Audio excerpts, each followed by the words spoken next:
পঞ্চম মেয়াদে রাশিয়ার প্রেসিডেন্টের দায়িত্ব নেয়ার পর আগামী ৬ বছরের জন্য নতুন মন্ত্রিসভার অনুমোদন দিয়েছেন ভ্লাদিমির পুতিন। রুশ প্রেসিডেন্টের কার্যালয় ক্রেমলিন এক বিবৃতিতে এ তথ্য জানিয়েছেন।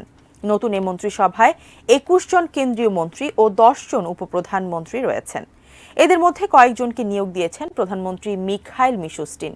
তবে প্রতিরক্ষা, পররাষ্ট্র, স্বরাষ্ট্র, বিচার ও জরুরি পরিস্থিতি বিষয়ক মন্ত্রণালয়ে নিজের পছন্দের ব্যক্তিদের নিয়োগ দিয়েছেন ভ্লাদিমির পুতিন।